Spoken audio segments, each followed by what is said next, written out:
Welcome to Dan and Alan Review Stuff.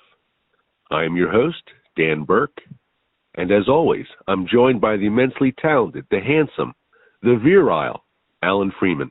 Alan, you want to say hello to the audience? Yes, glad to be here. Awesome. And we're going to jump right into the show right now, and let's start with our first topic, and that is the movie playing right now on Disney Plus, Free Guy, starring Ryan Reynolds. Alan, why don't you introduce us into the topic of Free Guy? He's what you consider in a game to be the NPC, which is a non-playable character. And he's just doing his normal thing, walking through his world in this game, and there's all kinds of chaos going on around him, and he doesn't even care or notice. And then he goes to the bank, and he works at the bank, and then it keeps getting robbed, like every single day. And then he goes back home.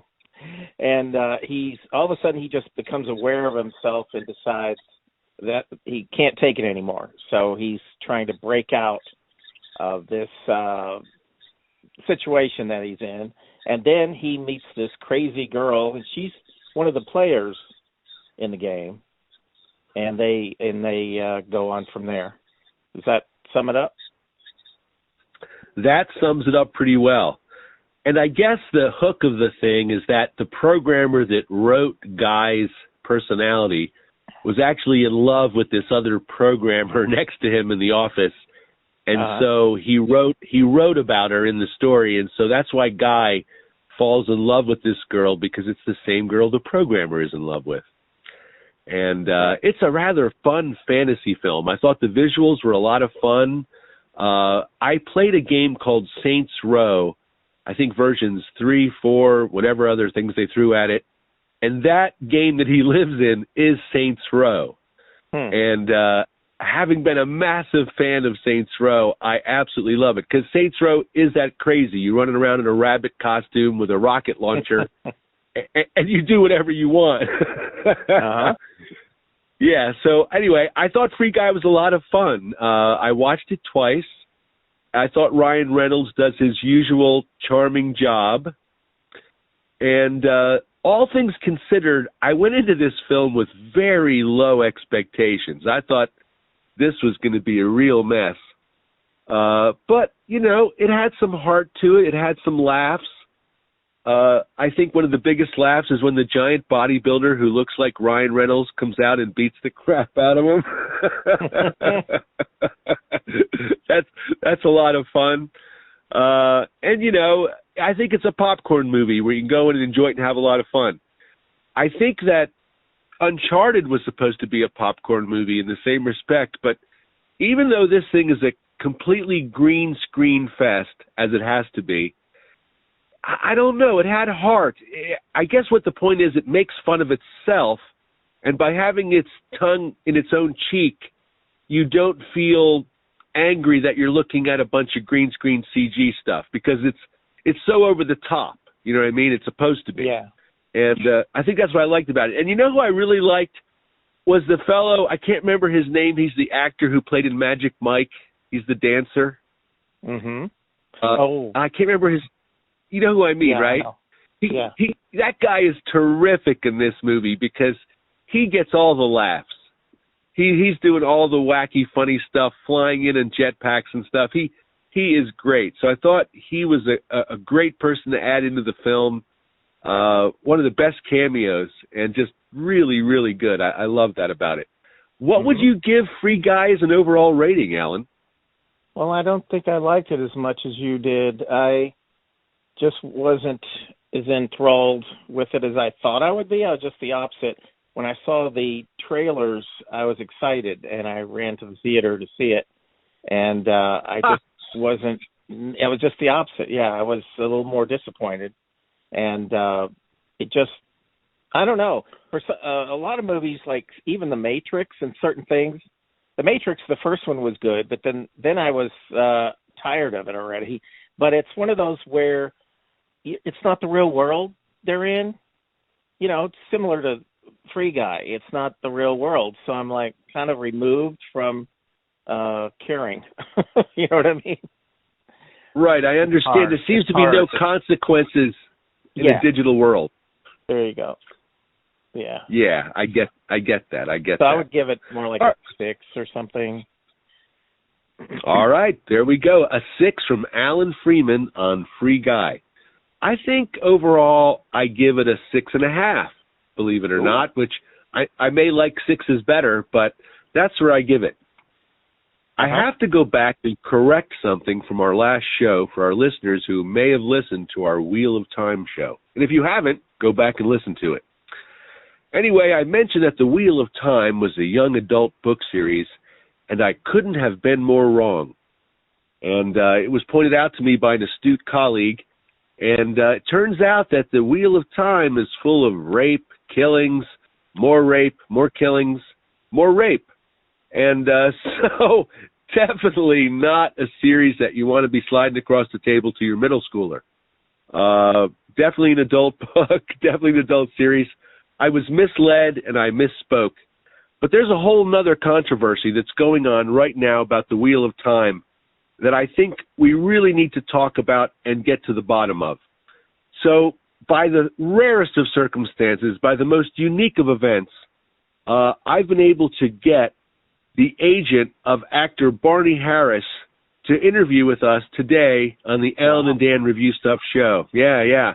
Now, you may not know who Barney Harris is. He is the charismatic young actor who plays Matt in The Wheel of Time. He's the guy who picks up the dagger and gets possessed by the evil and has to have the exorcism there towards the end of the series.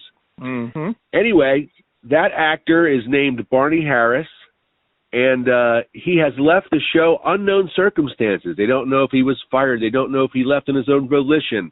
They don't know if he left to do more work. He's starting another film. But anyway, he's been replaced by an actor named Donald Finn, which should be exciting. But right now, Alan, if you wouldn't mind, I'm going to try to get the phones open, and I'm going to try to get the agent and his, what the heck is this? What is, Marvin Silverstein.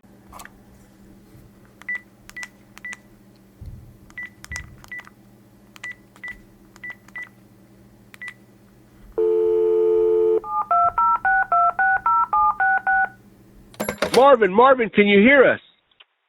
Hello? Hello, Marvin. Who am I speaking with? This is Dan from the Alan and Dan Review Stuff show. How are you? Oh, doing great. Doing fine, I guess, under the circumstances. Yes. Now, I understand that you represent some of the finest talent in Hollywood, especially Barney Harris. Boy, that's a name that just is going to be immortalized like Charlton Heston, you know? But anyway, what happened to Barney? Why did he leave the Wheel of Time?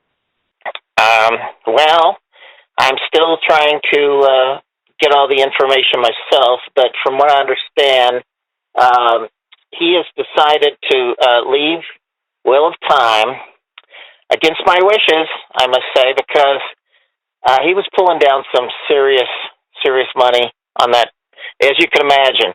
And being one of the main stars of the show, he could have carried on for many seasons. At least that's what I kept telling him. But he won't listen to me.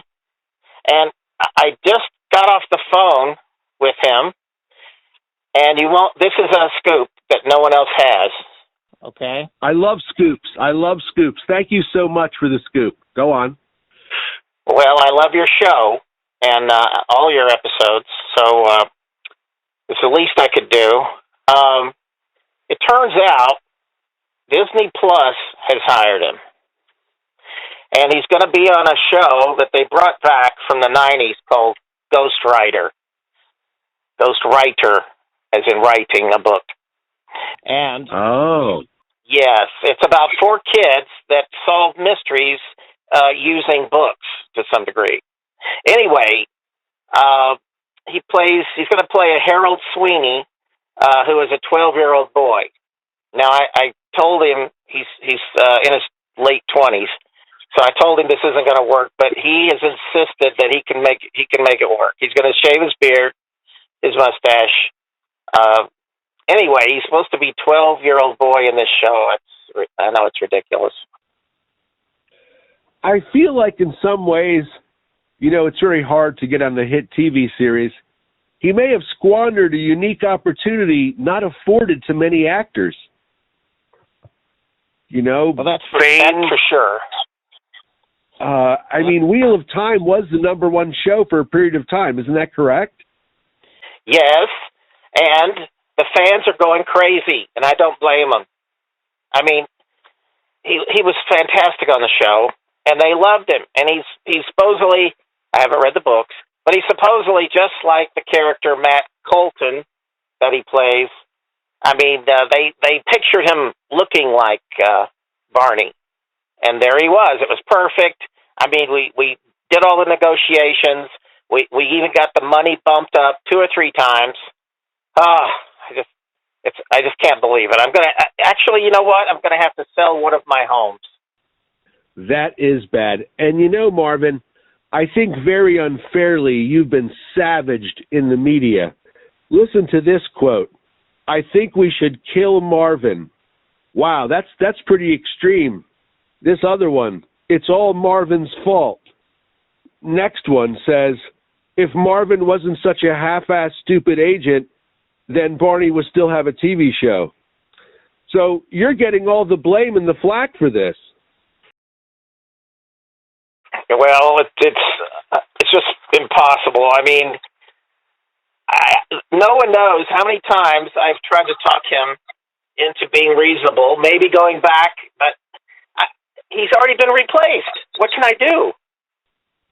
Is it true your wife left you over this? Well, I wasn't going to talk about it. I mean, we're in divorce papers. You know, we've got things going, but for you, I'll talk about it. Yes, it's going to hurt us so badly that she's going to have to give up one of her cars. I know, the Bentley, she says, but that's the main reason I think she's leaving me. It's the money.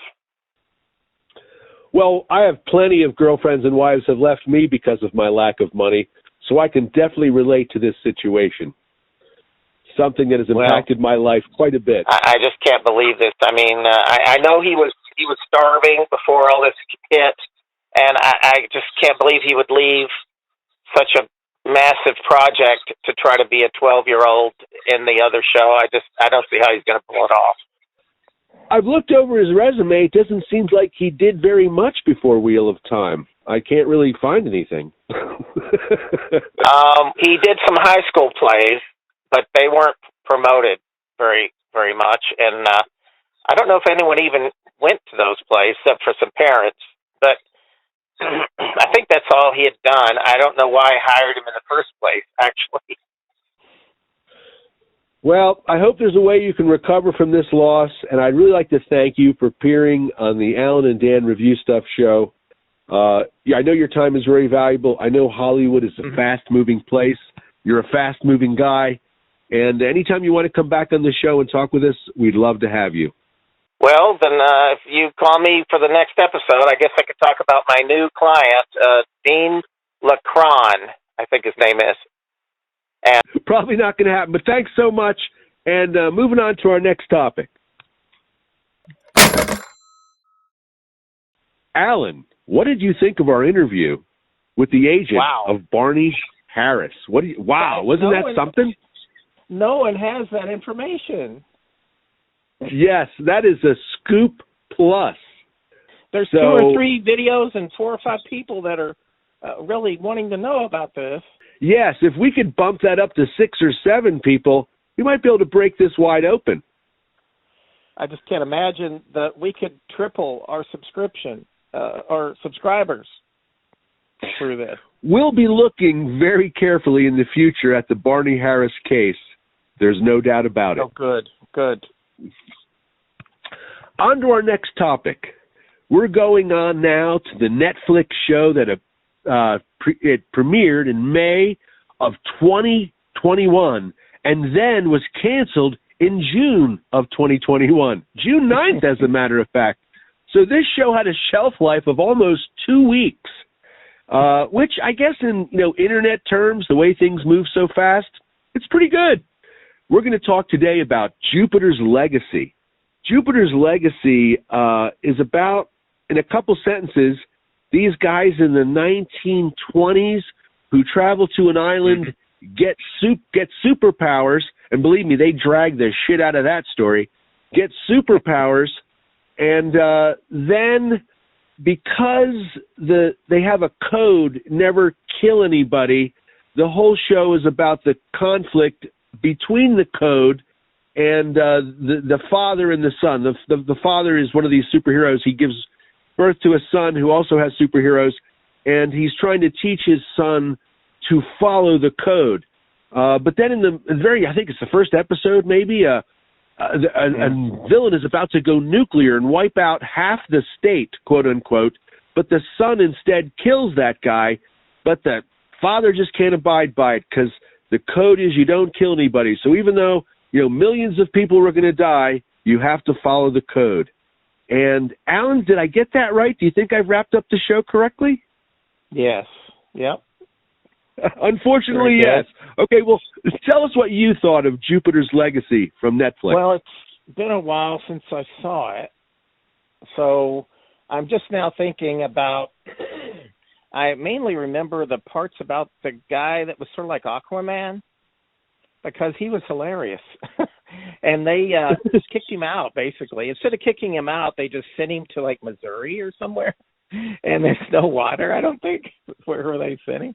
And it's just that part, I just loved it. And that guy was so good at being like a dweeb or whatever. Oh, and he had tried to sexually assault the girl, Star Child, or whatever her name is. And that's why one of the reasons they sent him away, because he was just a creep, right?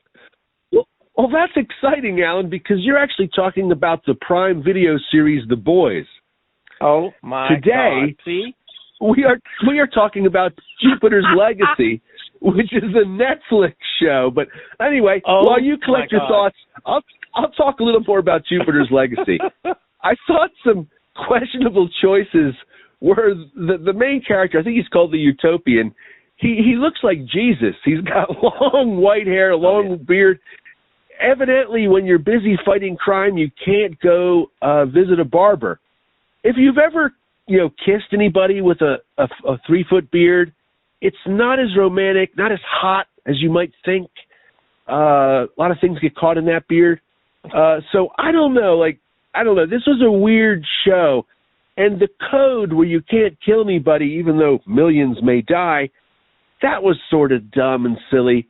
But overall, I have to say I kind of like the show because I like superhero shows.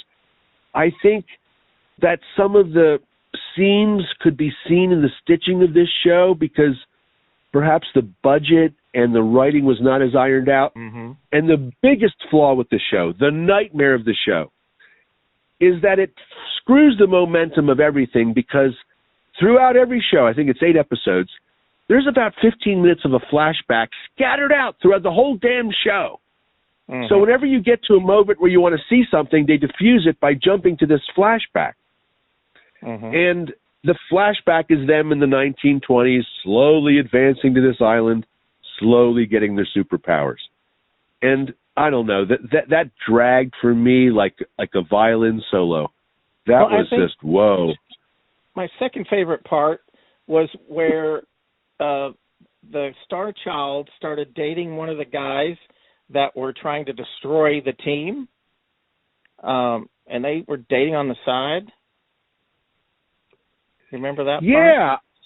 Yes. And also, because Alan is speaking of The Boys over at Prime Video. Oh, no. I loved The Boys. I thought The Boys was a great show. And I thought the character of Billy the Butcher, played by the guy that is Bones in the Star Trek movies, that guy is a wonderful, wonderful actor. Carl Urban, I guess his name is. Just terrific actor. Anyway, he stars in that show, The Boys, and he's sort of the mentor to Huey, who's the character you're speaking of, who gets sexually involved with Starfire there. But anyway, back one more time to Jupiter's Legacy.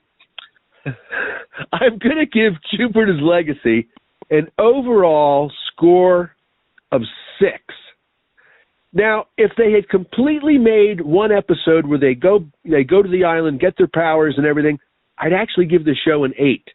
But because they just screwed up the momentum of everything and padded it out, it's unforgivable. And evidently, it was not only unforgivable for me, it was unforgivable for other people because they canceled this thing faster than I think I've seen most shows ever canceled. So your final thoughts on Jupiter's Legacy? I would give it a 5 because I can't remember more than the very beginning part you told me about just now. With the sun, yes. Evidently. Our next topic is The Protege, a movie starring Maggie Q, Sam Jackson, and Michael Keaton. Maggie Q plays the world's greatest assassin. This movie, just to frame it, is about her seeking revenge for them killing Sam Jackson. But it turns out Sam Jackson's not dead, so the whole reason for revenge is null. But let's rewind on that for a second. Anyway, the movie opens with Sam Jackson in the rain, in a raincoat, wearing perhaps the worst fake mustache I've ever seen. He goes into a building where everyone's dead, and inside a armoire, he finds a young girl with a gun and quote-unquote rescues her and then raises her to be the world's greatest assassin. I don't know if you call that a rescue. It might be some kind of manipulation to take a young child and turn them into a living weapon. But it happens. We're going to set that aside, and we're going to talk about the movie itself.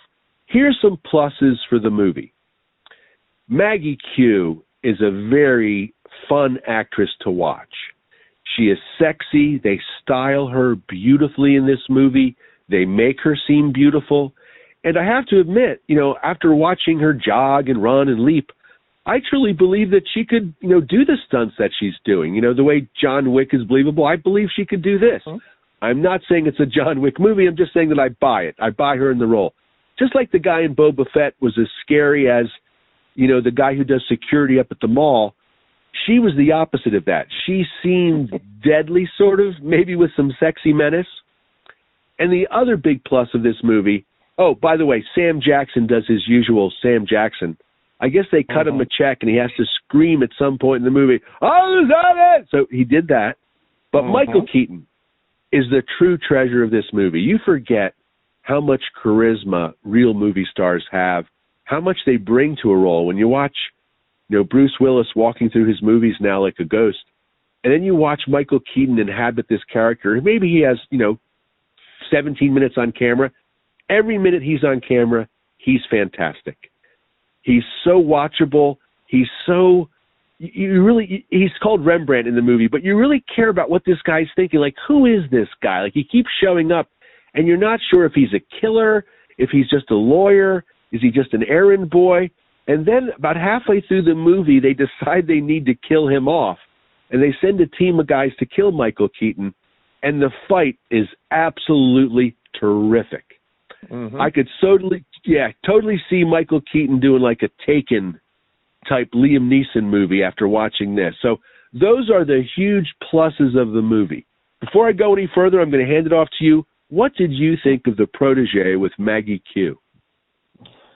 Well, overall, after I watched it, to me, it was as if a 9-year-old who had only watched action movies for his life, like 2 years, and then sat down with his crayons and wrote an action movie.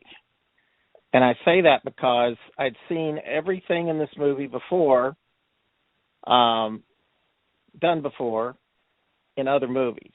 It was all pieced, like you took the beginning of 3 Days of the Jackal, I think it was called, with Robert Redford, where he goes out for lunch, he comes back, everyone's dead, been killed, and now they're after him.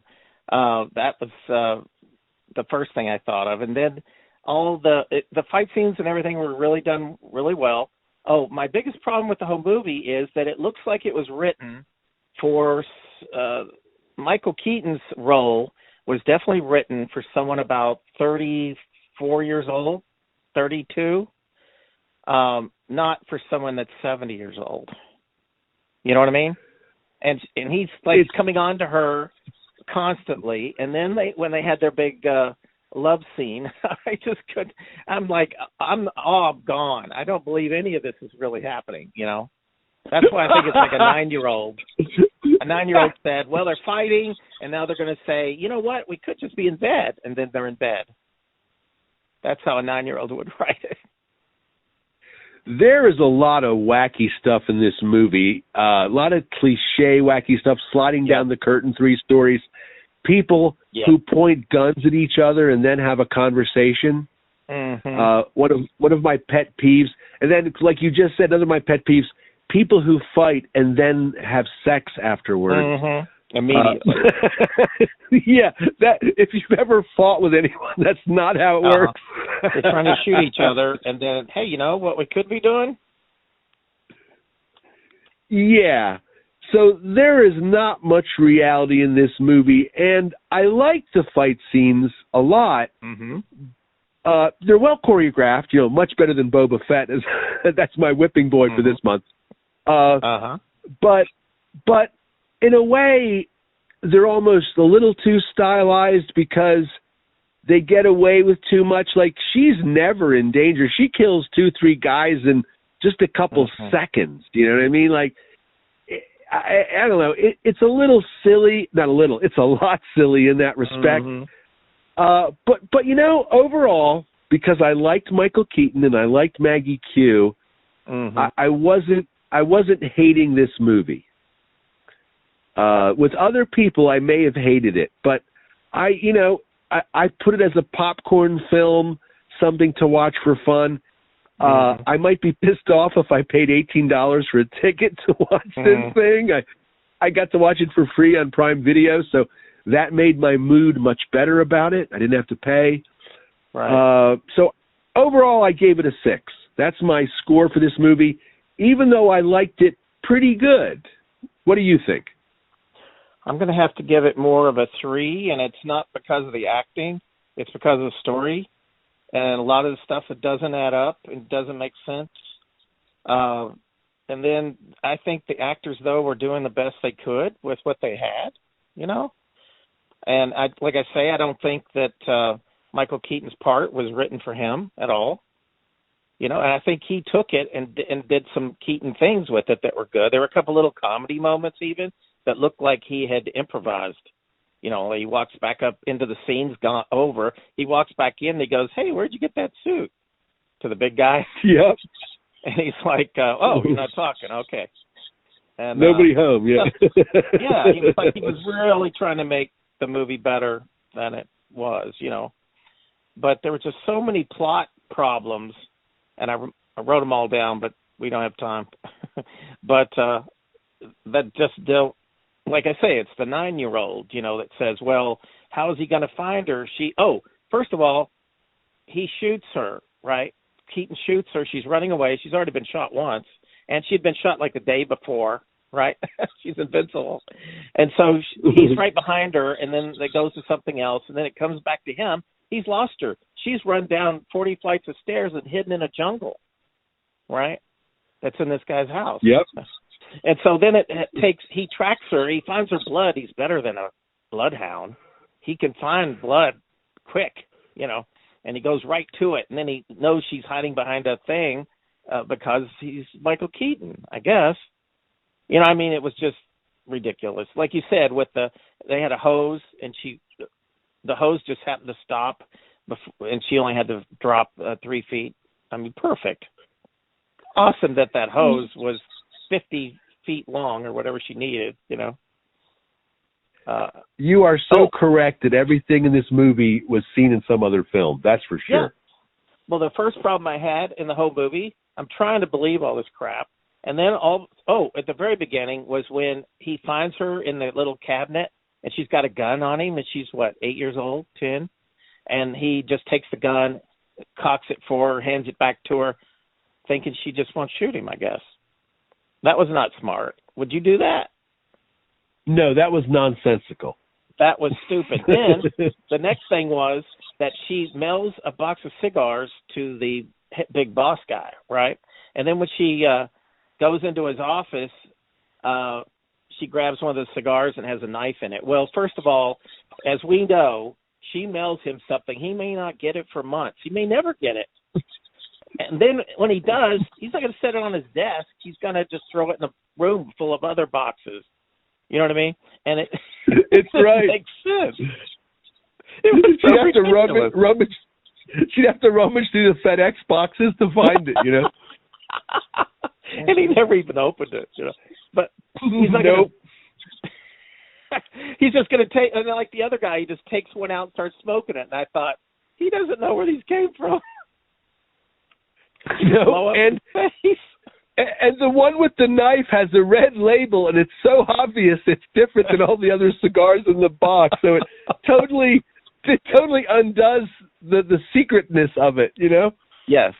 And when she first goes to get that money from the head boss, and he has all his guys around, you know, the guy gets out of the pool, and then he's like punches her in the stomach, and then he goes, "Here's your money." And then right at that moment is when they go, "Here's your phone back." Perfect timing, because she has a knife hit the phone, right? And stabs him in the neck. Perfect timing. Yep, they were betting everything on everything going their way. Like, yes. No, it's complete nonsense. And when they shoot at her, they don't hit her, and she runs outside. That's when they run out to try to shoot her, and then she has like snipers protecting her. But they weren't protecting her inside the house. Anyway, it just goes on. Let's contrast this to a movie like Haywire. Haywire is basically the same plot. Betrayal, female greatest assassin, blah, blah, blah, blah, blah, blah. Mm-hmm. Tonally, Haywire's a little different. It's more gritty and so forth. But every movie, I guess, is silly. I guess it depends on how you look at it. This thing, unfortunately, the Protege, as compared to Haywire, is striving to be Haywire. But like you said, because it's so childlike in the way it presents its ideas. Like, this is how a kid thinks crime is done. You know? My God. I just thought of the main thing of the whole movie that I wanted to tell you. Jackson is back alive magically, right? And he's like, well, here's how I did it. Here's how I did it. The guy backed up towards the bathtub and started shooting me with a shotgun, and I shot him, and he fell in the bathtub, and he was dead. So I shot his face off, and then they would think he was me. And I'm like, wait, hold it. Stop it. Stop the production. Everybody stop. That guy's a white guy, and you're a black guy. They're going to think that that's you? He's like half your size. He's not even black. Would you shoot his hand, all his skin off his body? Stupid. Oh, I couldn't believe. Oh my God. That just floored me. I'm like, oh, this is insane. I can't imagine pitching that. You know, you're sitting there to Warner Brothers, and you're like, and here's what happens. He shoots his face off, and then they don't know that they think it's Samuel Jackson. And they're like, sure, okay, got it. Yeah, that explanation was so lame. And the thing is, once she discovers he's alive, isn't that the point of the movie? You would think. Yeah, I thought it was all a revenge plot, but if no one's dead, there's no revenge. Good point.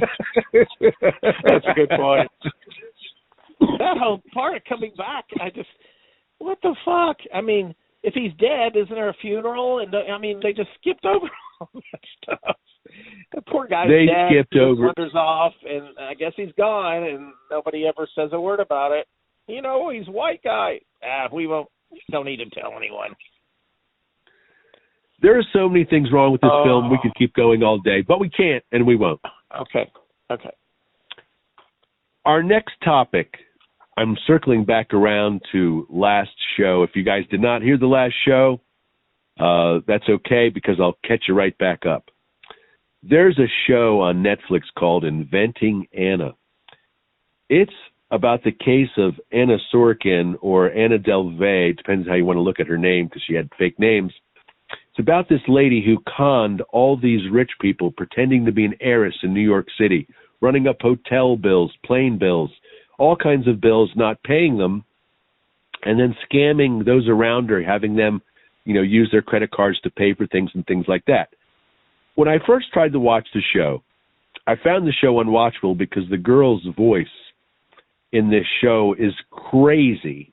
I can't even make fun of it because it's so crazy. It's that crazy. I've seen cartoon characters like the parrot in Aladdin has a more believable voice than this. But it's nuts. So anyway, I went and did research on this Inventing Anna lady, this Anna Delvey, Anna Sorokin lady, and I watched interviews with her and stuff, and that's why I'm circling back around, because it made me go back and watch some of the Netflix show. I don't know about you, but I've always been fascinated in a way by people who are what you and I would call sociopaths, in as much as they don't have any shame. They could rob a child 5 years old of $2 and they would never think of it again. They could back over a puppy with their car. It had no effect on them emotionally. And so people like that have always both frightened me and fascinated me, because I'm the opposite. I'm a bag of emotions on everything. I can't hurt an ant. And so watching her interviews was fascinating for me. This is a true sociopath. Now, a true sociopath was just in the White House. And this lady has all the same things. Like, they don't have a real sense of humor. They don't have any empathy. They don't have an understanding of how their actions can hurt and affect other people. And as, the sociopath ages in society, they get better at hiding some of this. Now, she's really young, and she's really pretentious, and so she doesn't hide her sociopathism at all or very well. In fact, she wears it on her sleeve. So anyway, I was just fascinated by this person who lives without shame. One of the craziest things about her, besides having no remorse, is that when they arrested her, she at no time ever asked what the charges were. She was more obsessed with her outfit in court than she was with the outcome of the trial. Yet to her, being guilty, not guilty, wasn't even a condition of her thought process. She just wanted to look good for the photos. I mean, and yet, let me just back up the train for a second. This is exactly what makes her famous, endearing, enthralling to her fans. I'm not a fan, but the people who, read about her, because we've got someone here who doesn't give a damn about the usual things that society gives about, shame for robbing your friends, stuff like that. She doesn't have any of that. In fact, she thinks those people are suckers. And she's not glad, but sort of confused as to why society gives a damn about suckers. Seriously, that's her idea. Like, why do people even care about these people? Like, it's just incredible. Anyway, it is a enrapturing series. It's played by that actress from Ozark, who I told you had the hairstyle that I've never, ever seen on the planet Earth. I think your name is Julia Garner. Yes. A wonderful actress. And, a weird thing about the Inventing Anna Netflix television show is it's told through the eyes of the journalist who uncovers the whole thing, and so on and so on. And Anna herself is sort of not a side character, but not the main character in this show. So we kind of have a lot of different dynamics going on in the show. But there's really nobody to root for in this show. Even though I think we're supposed to be rooting for the reporter is, like most people, using the situation perhaps to their own advantage, to sell the story, make money, write a book, things like that. Mm-hmm. And you see how each person in her life, from the stylist who gives her clothes, everybody is using Anna to their own advantage, and she's using them. And that's why I think a lot of people don't get upset about the case, because they go, oh, it's the story of a poor girl who was fleecing other fleecing rich kids out of some thousands of dollars. Nothing significant, just some thousands of dollars. So most people like you and me laugh at that and go, well, too bad the rich spoiled kid couldn't figure it out, so he had to buy some dinners for her, or whatever the heck. Anyway, a massive fraud, a massive monster of a personality. Right now she's being held in prison for deportation, I understand. She was let out of prison in 2021, I think sometime in February. And so she's been out since then. Since then, Netflix has paid her $310,000 to use her story. Yeah, now she had to pay back $200,000 according to the court in restitution, but she still got to keep a cool $100,000 for the whole thing. Wow. Yeah, so she is smarter than the average bear. She came out on top. And one of the craziest things about her interview, if you want to seek it out on the YouTube, they say to her, "Do you regret your time in Rikers prison?" Now, I don't know, man, Rikers prison. Anyway, I won't go down that road. But she goes, no, I thought, Rikers prison was fine. just like you and I going out, to the restaurant for lunch. That's her opinion about prison. And it's crazy because it's like she's not angry about prison. She's not happy about prison. She's just prison. It's crazy to see a person devoid of emotion. I mean, she could be the Nazi leader of the world, stuffing people into concentration camps, and she would be like, "I'm really just about the efficiency of the ovens." It's like, holy cow, man! Like is. The whole thing reminds me of Catch Me If You Can. They made that movie with Leonardo DiCaprio and Tom Hanks. And I've read a book about him, and I also watched like a 3 or 4 hour lecture that the guy did and about himself. And what you were saying about how they don't have any feelings for other people or how it's affecting them. Well, the extreme for him, this guy, was that he was, being a lawyer, and then he was an air pilot, but he didn't fly the planes. He was just using this extra seat in the back to fly all over the world for free. He wasn't actually piloting, but he was in a hospital pretending he was a doctor. Now people could die, right? But he would just go and get a second opinion. He would say, well, he'd always have 2 or 3 nurses around him, and he'd say, well, what do you think we should do? And they'd say it. He'd go, that's what we're doing. But it still sounds dangerous as hell, man. Oh, totally dangerous. Like the Thanos lady. Dangerous. You can't care what other people are doing or think about you if you're acting that way. You just can't. You're just doing it because you're getting away with it. Society, and that includes me because I'm in society, by the way, folks, is fascinated by these weirdo characters like the Tiger King, whatever that guy was. And, people who are living on the extreme edges of reality or society, whatever you want to call it. Yeah. We are fascinated. I think they're making the movie about the Tiger King right now. Well, there's another season. There's another season? There's another season of the Tiger King. Yes. I have no idea what they did because he was in jail, wasn't he, or prison? Yeah, I thought that's where we left off. He was in prison for hiring a guy to kill her, right? To kill that lady. Yes.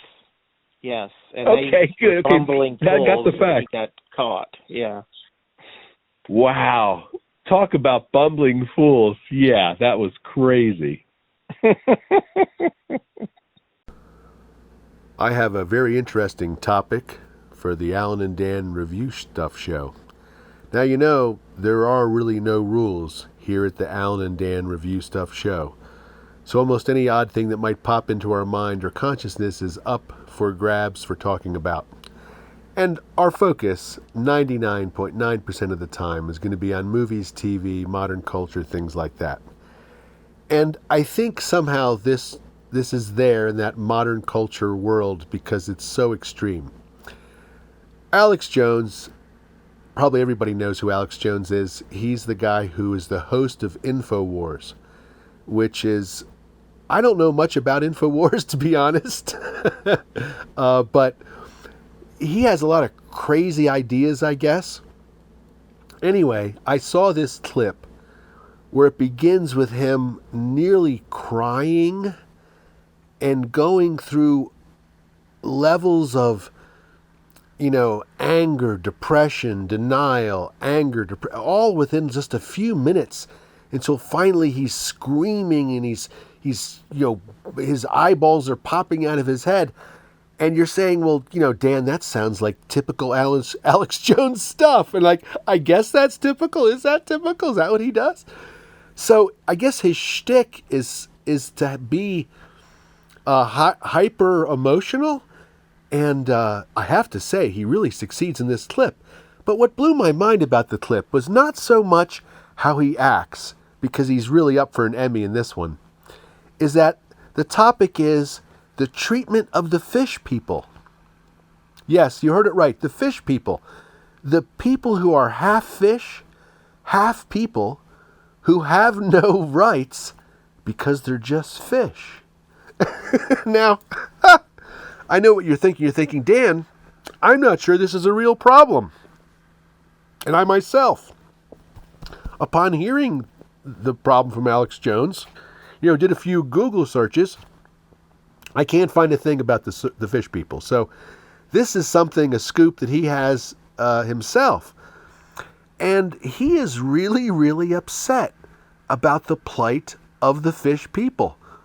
And I guess right in the middle of it, when he starts talking about the poor fish people, it turns out that it's the people in Hollywood, the elites in Hollywood, who like appearing on TV and drive around in their fancy cars. They are the ones responsible for the fish people. I think that's the bridge of the conversation as he's yelling it and crying and screaming. And then he makes threats against those people. He threatens them because of their mistreatment of the fish people, or they're just now bad people. He says they're all satanic worshipers. And I guess I don't know, it doesn't really make much sense if you logically kind of break it down. I'm not sure Alex Jones intends to make much sense if you logically break it down. I think the whole point is just to have some kind of emotional display to get his audience whipped up, and then to donate money to him to help the poor fish people, and to even more so, not just help the fish people, but to work against the people, the rich Hollywood elites who are something to do with the fish people. But I never can get that. I've listened to it a couple times, this clip I'm about to present to you, but I can never quite get how the Hollywood elites bridge over to the fish people. Are they part of the funding of the fish people? It's never clear. But somehow they're to blame for the plight of the fish people. And I have one more question before we listen to the Alex Jones clip. What do the fish people look like? Do they look like sea monkeys? I have so many questions. I would love to chat with Alex Jones about this at some length, but I don't think we're ever going to have that conversation. Anyway, without further ado, here is Alex Jones.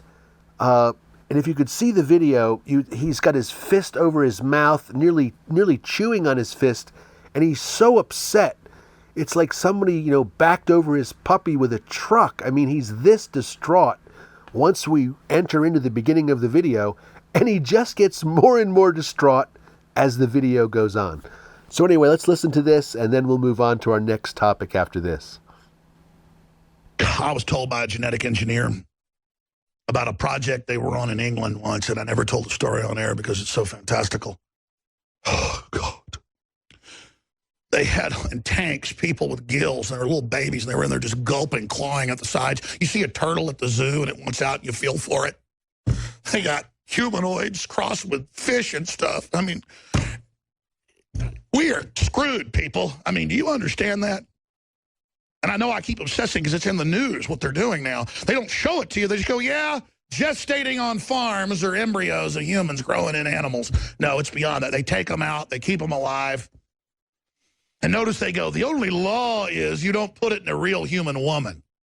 And don't worry, these creatures don't have any rights because they're not human and they're not animal. They're in that phantom zone. They're in that fifth dimension of the Twilight Zone. And they're just opening the gates of hell.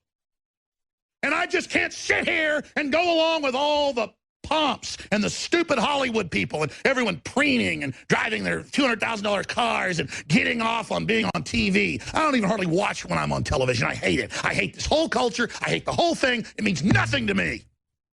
It's all fake. It's all a facade. And behind it are mad scientists in the Hall of the Mountain King just doing God knows what, super weapons, antimatter bombs, black holes, huge cyclotrons, splicing every plant and animal on the known face of the earth, and it's the most satanic rituals you can imagine. Those are satanic rituals. Detonating hundreds of high-powered hydrogen bombs in the 1960s in the upper atmosphere to see if they could detonate the Earth's atmosphere and blow holes in the Van Allen radiation belt is so satanic. Splicing little babies with fish is satanic. Putting prions and all this garbage in our food is satanic. You think real Satanists go and just sit there and have sex with some hot chick on a black altar? That's how they get the low-level people in. Real Satanism is about murdering this planet, and all you stinking Satanists are nothing but cowards that have tried to join this system. You have no idea what Lucifer's got in store with you, you scum. You're going to be torn limb from limb slowly. You're going to beg. Your deaths are going to be slow. Know that, scum. So, just for a moment, I'm going to talk about myself, one of your hosts of the Alan and Dan Review Stuff show. I'm Dan Burke. I'm a writer, artist, cartoonist, father, and general all-around nice guy, I'd like to think. But I'd like to focus right now on my publishing ventures over the last few years. And I'd like you to participate, or at least read the book, because I'm going to offer it to you for free. I produce a full-color magazine called the Collectors Club Newsletter that was founded in 1978. It's a full-color digest-sized magazine. It's got comics, it's got stories, it's got articles, usually about anything that involves collecting, and for most of the people in the group, that involves usually comic books, movies, and things like that. Hot toys, you name it. We're probably talking about it and collecting it.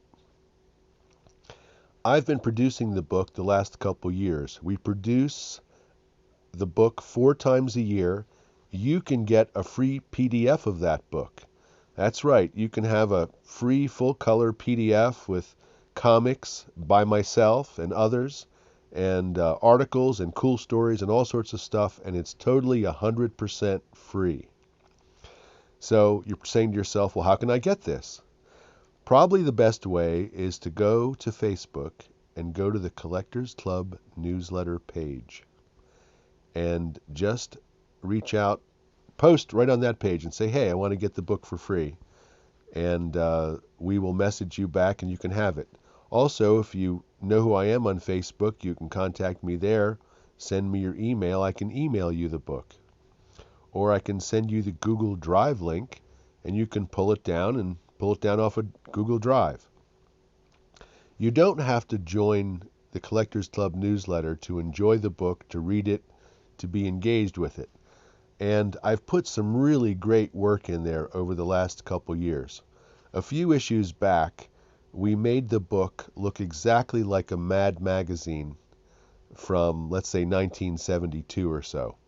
The same way the cover was done, the insides, the whole thing. And that was a fantastic issue. In there, I did a complete parody of The Office television show and of The $6 Million Man.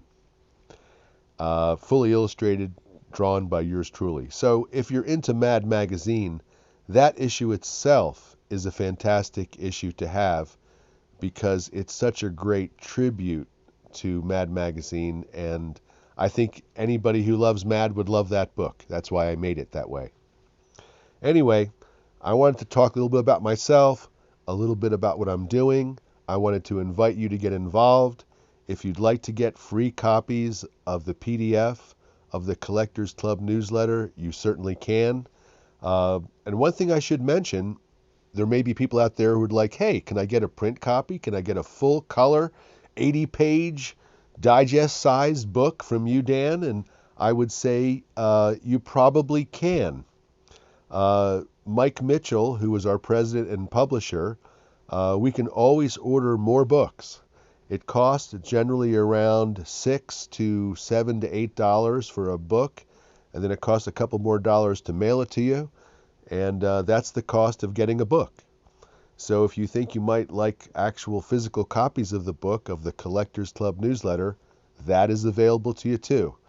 But that's going to cost money, but the PDF costs nothing. And once again, I'd really like to invite any of you out there who like comics, who like stories, who like science fiction, who like collecting. This might be a great magazine just to have some fun with. I am the producer of the book. I'm the guy who does the layout and design. I hunt down the articles. I hunt down the people to interview for reviews. I do a lot of the comic book stories, or I go find people who I think are good comic book makers, and I put their stories in the book and stuff. So the book is always jam-packed with a lot of great stuff. So I invite you to participate. Go over to Facebook, type in the Collectors Club newsletter if you want to. Go to our page. It's free and open to everybody. You can just type at the top of the page, hey, I'd like to get a free book, and we'll message you back and help you get, all the PDF free books you want. And I think you'll be pleasantly surprised with how great the quality is in these magazines.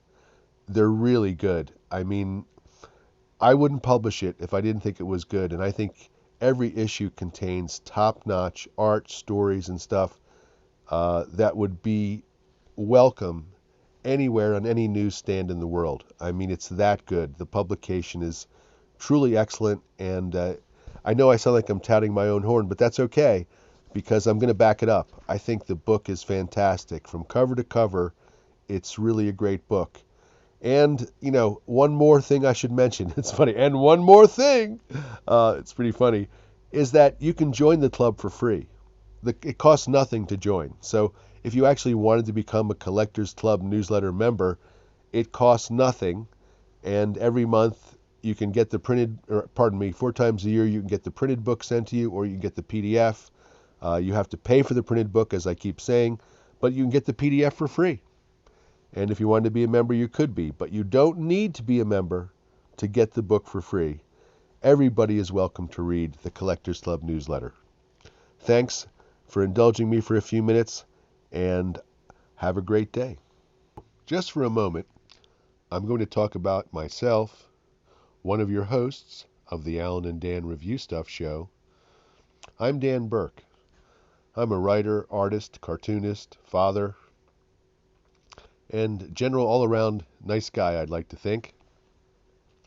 But I'd like to focus right now on my publishing ventures over the last few years. And I'd like you to participate, or at least read the book, because I'm going to offer it to you for free. I produce a full-color magazine called the Collectors Club Newsletter that was founded in 1978. It's a full-color digest-sized magazine. It's got comics, it's got stories, it's got articles, usually about anything that involves collecting, and for most of the people in the group, that involves usually comic books, movies, and things like that. Hot toys, you name it, we're probably talking about it and collecting it.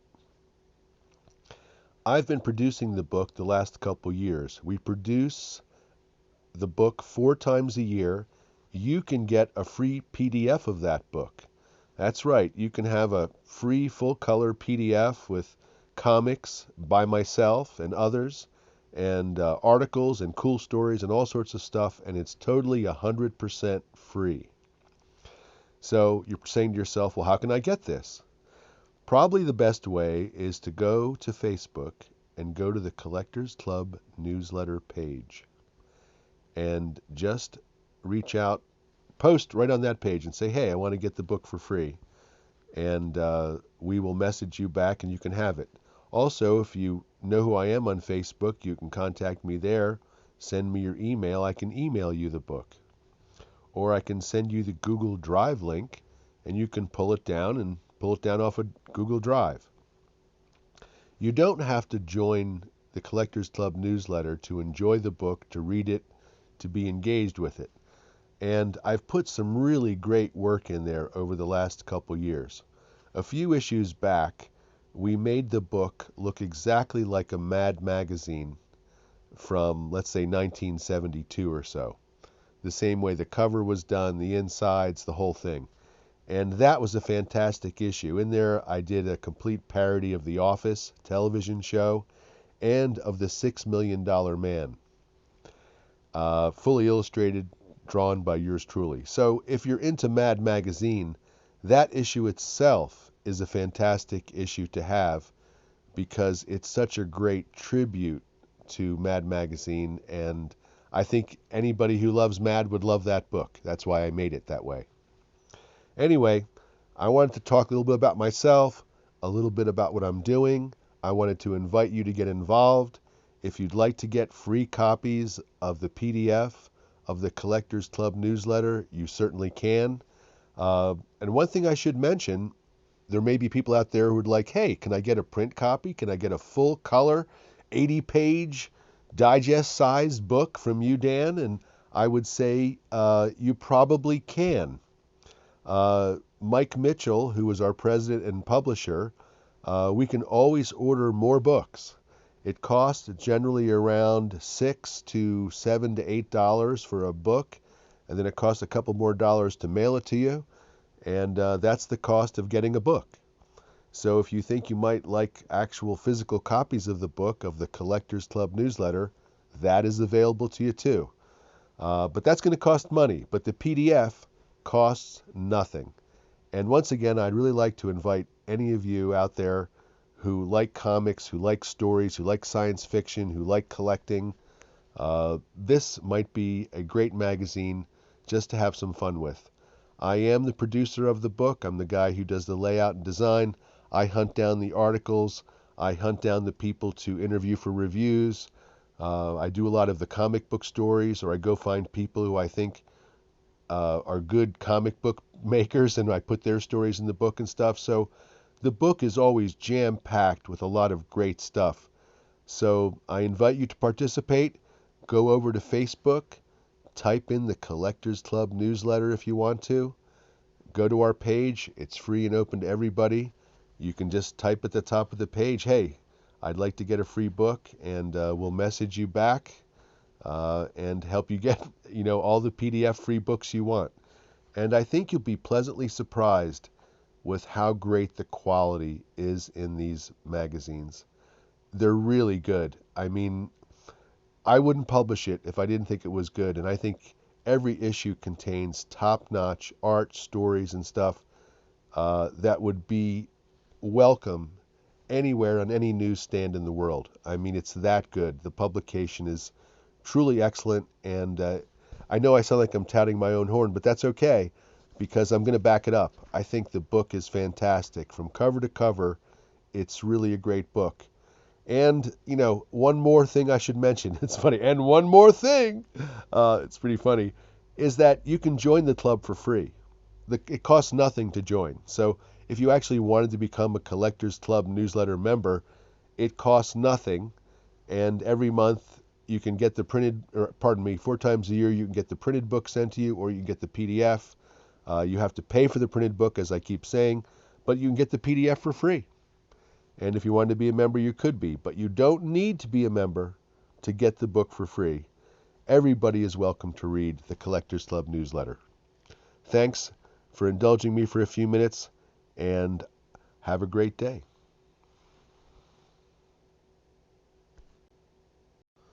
My next topic is the marvelous Miss Maisel. The Marvelous Miss Maisel is a comedy drama on Prime Video. It's the late 1950s, and Miriam, which she's called Midge, Maisel, has everything she wants. the perfect husband, 2 kids, an elegant apartment on the New York Upper West Side. Her life takes a surprising turn when she discovers she has a talent for stand-up comedy. We are then treated to her going through her life as she rises in the world of comedy through small cafes and nightclubs. We then watch Midge go through the small cafes and nightclubs that comprise the New York comedy scene, and we get to see her as she moves up and becomes more popular. The show is written and created by the same person. I guess her name is Amy Sherman Palladino, who created the Gilmore Girls. So let's talk about the marvelous Miss Maisel. I have to mention right off the top that the creator of this show, as I just said, created the Gilmore Girls, and I found the Gilmore Girls completely unwatchable.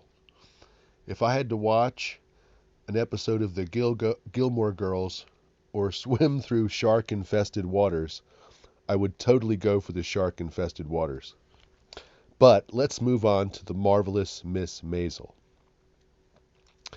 It's kind of an interesting show.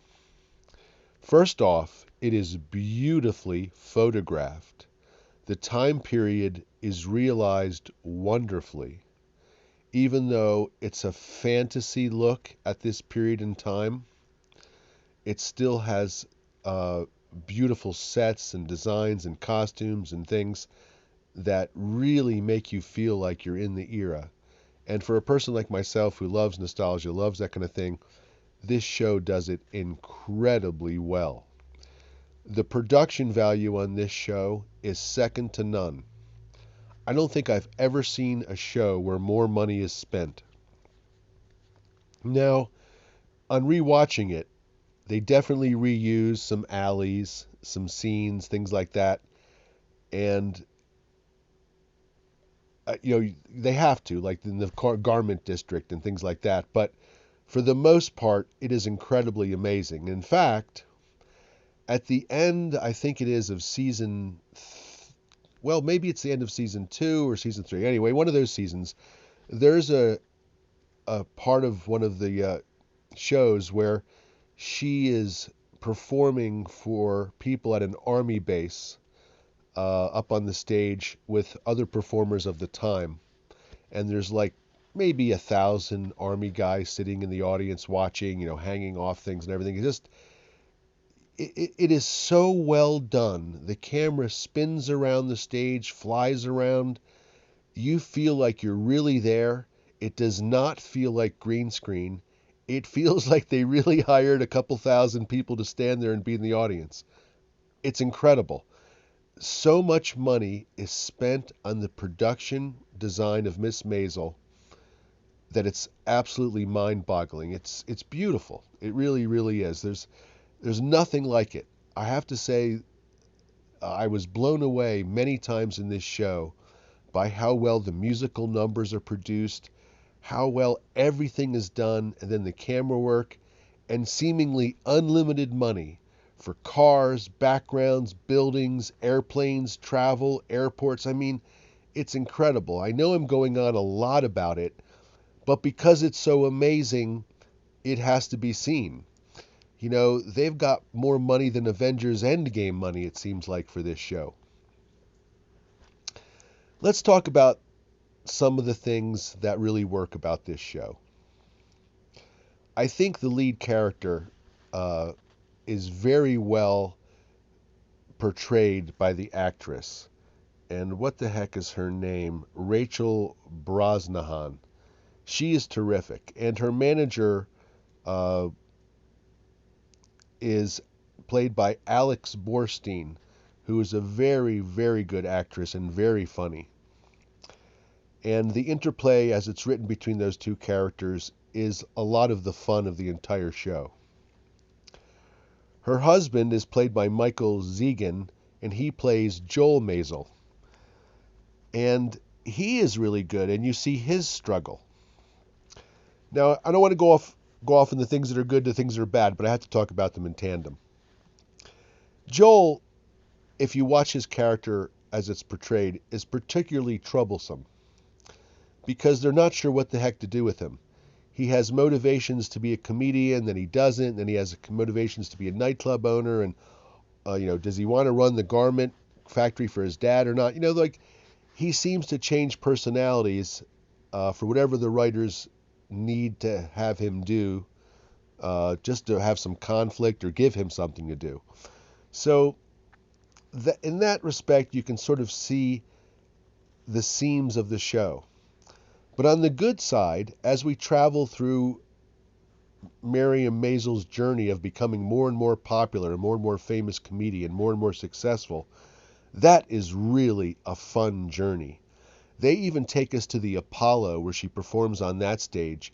And again, I guess, there's CG involved, but you can't tell. It really seems like she's standing on this stage at the Apollo in 1959 in front of thousands of live people. I don't know how they do it. I don't know how they make it seem so real because, no matter how real they try to make CG, you can tell it's CG. This stuff seems like they actually hired thousands of extras. It's mind-boggling. Anyway, it's so well realized, that part of the story, that it's worth it for the journey itself. Now, one of the big problems for me is that the comedian herself is not funny. Like, her jokes never make me laugh. She's kind of caustic, like, your mom is so ugly, looks like she was hit by a frying pan. It's kind of stuff like that, hard-hitting quips or angry sayings. I don't know how to put it, but anyway, the comedy as displayed and written never works for me. I never feel she's that great. However, when she's performing in front of the crowd in the context of the show, it works. I know you're thinking, well, that doesn't make any sense. It does, especially her performance at the Apollo. When she comes out at the Apollo, when she's afraid of being out there because she's white and the whole audience is black, she really kills it just by being impromptu. And even again, I'm not saying that I laughed at the jokes, but you could see how it really worked in that context and the writing worked. So I think that the character itself and the world she's living in, the pretend world of the marvelous Miss Maisel, it works. But for me personally, she's not funny. I used to watch Joan Rivers, who this is sort of based on, I guess. And Joan Rivers had that kind of humor, but she was actually funny. So I think they would have benefited from hiring, and maybe they did, an actual comedian to write some jokes, because it would have been better. The character herself is incessantly annoying. Miss Maisel herself. I don't know who's watching her kids, but it's not her. And she just seems kind of, can I say, pretentious and entitled? And so we're following the adventures of someone whose expectations are unrealistic, and when they're not met, we are crushed as she is. But in reality, she's just a spoiled rich girl not getting what she wants. I don't know. In some context, I see it that way. So how do I overview The Marvelous Miss Maisel? Well, believe it or not, I give it an 8 out of 10. I watched it twice. I thought there was some really funny episodes. I love the episodes where she goes to the Catskills and her manager is pretending to work as a groundskeeper. It's like there's some really funny stuff in this show, really well written. But at its worst, it's pretentious and a lot of wordy dialogue, perhaps adding up to nothing. I have a comparison to this show, and that is the show called The Great, which is about Catherine the Great assuming the throne in Russia at some point, her husband abdicating and her becoming queen. That's a fun show, especially her husband the king, which you wouldn't think he would be so great, but he is such a huge asshole, such a huge narcissist, and the way he portrays it in a very childlike way is really, really funny. So The Great has the same kind of thing this show has. It has the female lead who's narcissistic, pretentious, spoiled. Sometimes it's hard to root for her because she's such a narcissist. In other words, she thinks every idea that pops into her head is a great idea and everybody should think she's great. I don't necessarily agree with that. And in The Great, that's an extremely annoying part of the character. You know, she keeps telling us how great she is, and everyone around the character is going, she's really great, she's really talented. But in the writing, there's no display of that. She seems like a spoiled rich kid in way over her head who just wanted to become queen for the fun of it. And maybe that's the point. Maybe I'm pulling away the exact right thing.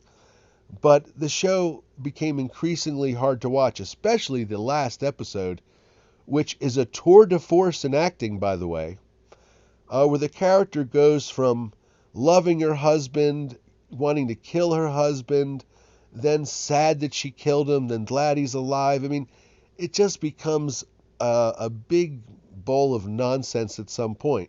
However, I have to say, I really enjoyed the journey on the television show The Great. I thought the acting was amazing, and I gave it an 8 out of 10. I really enjoyed watching it. Yes, the character is extremely annoying and becomes more so. Like I said, there's a certain type of character that I'm not going to say they're an anti-hero, but they're definitely like a huge pain in the ass. And we root for them in some respects, but in some respects, their great belief in themselves and how awesome they are is not backed up. And the marvelous Miss Maisel has that as well. She may, believe in her talent, and other people around may say she's great, but there's not much signs of that greatness to me besides her just being kind of caustic and so on. But in the context of the show, we're telling the story of a journey of a person. I think they're trying to do that. Now, I have not watched season 4 of The Marvelous Miss Maisel. And you're going to say, why, Dan? Why? I tried to watch it, and it was just more of the same stuff. And I guess it's like eating at a restaurant. You might really like it. You get a couple great meals. Man, this is great. But you can't go back and eat it again over and over. At least not for me anyway. And so when I went back, it was like, oh man, it's the same stuff. It's her being, herself and so on. And I don't know. I was not drawn back into it. And that's too bad. I may find myself with loose time and jump into that show again. I wouldn't never say never, that's for sure. But I can highly recommend the first 3 seasons of The Marvelous Miss Maisel for an absolutely fun, nostalgic ride through the late 50s and 60s. And like I said, they have unlimited money to tell the story. And so we get some really, really great moments, scenes and stuff as she travels through nightclubs and stages and different places and things in that world. It's really, really terrific. I was absolutely blown away. And I don't think, like I said, I've ever seen a show spend more money than The Marvelous Miss Maisel. Now, on to our final and perhaps our most beloved topic of the day. Alan, what are you going to talk about today? I'm going to talk about my favorite Dean Koontz novel. And I've only read a few of his. I have a lot of them. But it's called Intensity. And here's what the Goodreads app says about it. Past midnight, Sierna Shepherd, 26, gazes out of a moonlit window, unable to sleep on her first night in the Napa Valley, home of her best friend's family. Instinct proves reliable. A murderous sociopath, Edgar Foreman Vess, has entered the house, intent on killing everyone inside. A self-proclaimed homicidal adventurer, Vess lives only to satisfy all his appetites as they arise, to immerse himself in sensation, to live without fear, remorse, or limits, to live with intensity. And I recommend it. What now, without giving it all away, frame the plot for me. She survives this attacker, and she decides to go after him. Hides out in this big trailer. He kidnaps friend of hers, and she hides in the trailer and then tries to kill him, and it just keeps going. It's like mobile, and it's moving, and and then it goes all the way to his house where we have some big finale. I like that a lot. Mm-hmm. That sounds good. I have read a Dean Koontz, but I can't remember what the hell it was. Mm-hmm. Thomas. And the guy that played the Russian in the new Star Trek. Yes, the poor gentleman that died. Yeah, the one that tragically died. He's the star. Did you see Odd Thomas? Yes. What did you think? It was good. I was surprised. I hadn't heard that much about it. It came out 2014, something like that. And there was about 6-7 novels of Odd Thomas. Really? Yeah. What's the plot of the Odd Thomas movie?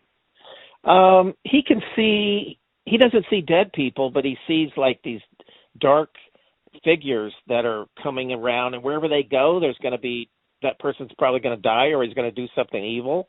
So he kind of uses those creatures to find out what's going to happen. Like he goes in a restaurant and this guy, a big guy, comes in and sits down, and then all these dark figures come crawling under the door and spinning around the room and following this guy around.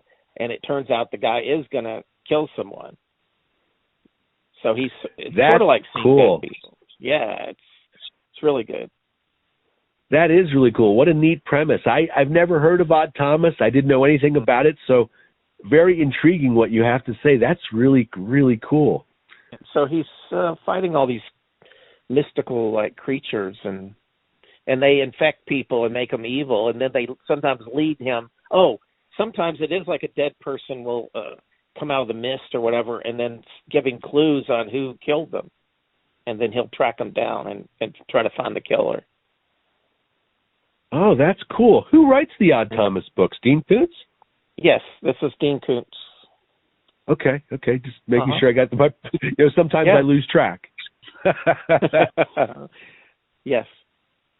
Well, folks, if you don't know it, Alan is not only the host of the show, he is an incredibly talented filmmaker and comic book maker.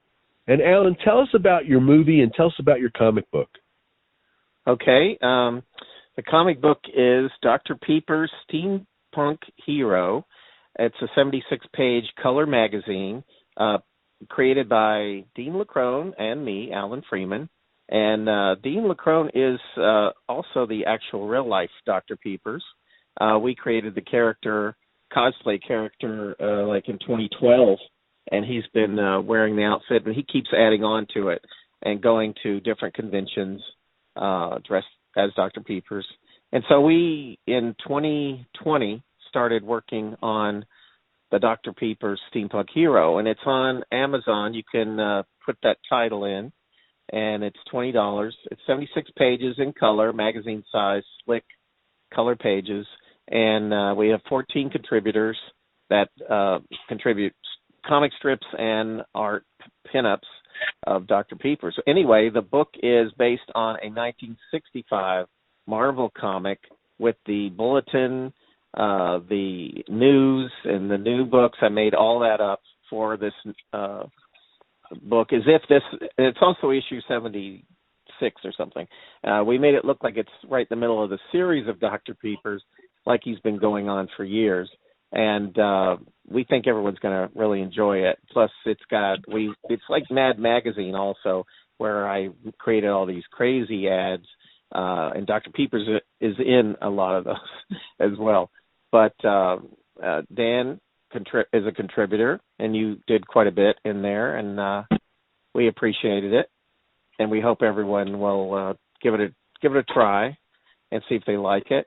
And then the movie is Get Lost in the Outdoors, and Dean LaCrone again, and I created this movie with some friends, Jacob Dubazinski, and Julie Kaufman, Vienna Rice, and Robin Satori.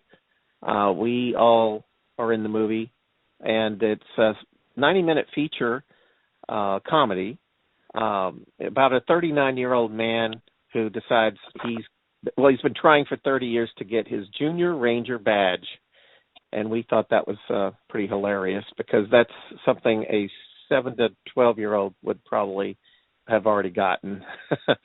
So anyway, we submitted it to 22 film festivals.